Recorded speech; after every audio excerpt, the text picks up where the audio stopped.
Morning sa ating lahat.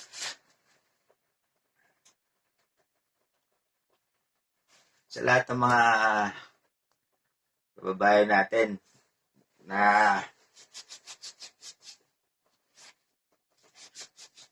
mahilig sa ganitong adventure, mahilig magliwaliw. Ayan.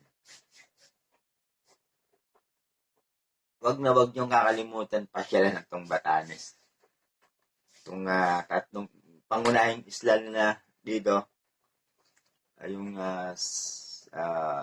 Batan Island, kung saan nandyan yung Basco natin, Sabtang Island, and then itong Itbayat Island. Iba-iba siya ng kwento, no? Pero pagdating sa akin, sa gitna nilang tatlo, ako yung nasa sentro nila, na-adapt ko yung bawat kultura ng mamamayan nila eh. Halos magkakapareho lahat. Unang-una, sa bait, lahat sila mababait eh. Sobrang babait. Masalubong mo, nandun yung yung mabigla kang babati, magugulat yan. Yung yung tatlong isla na to, siguro bago ako makabalik ng mainland natin dyan sa baba, sa Tugigaraw, ay masakit na yung dito ko. Kasi pag nagkakasalubong kami, gano'n kami ng gano'n, no? Oo, ganun yung paraan ng paggalang nila sa mga bisita. Yuyuko ka ng ganun.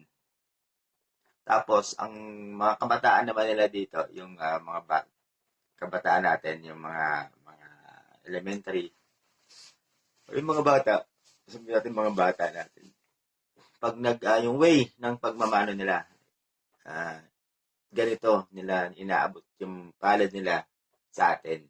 Nung una, nakalimutan ko yung briefing na ginawa sa akin ng Department of Tourism natin dyan sa Basco, Batanes. Naalala ko na lang na nung bata na nakalahad yung palad niya sa akin na ganyan. Sabi ko, ano to?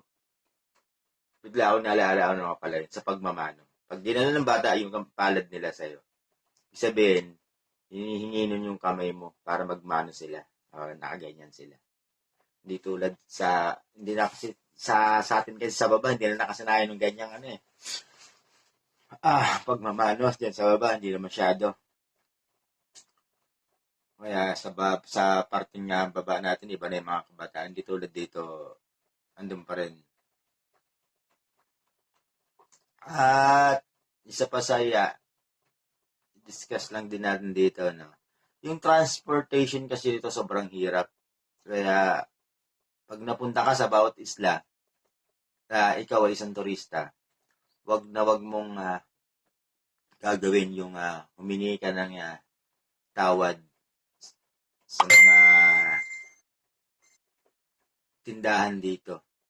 Kasi yung way ng pag-transpo ng mga goods, sobrang hirap talaga. Kaya kung ano yung presyo nila, yun na yun. At sa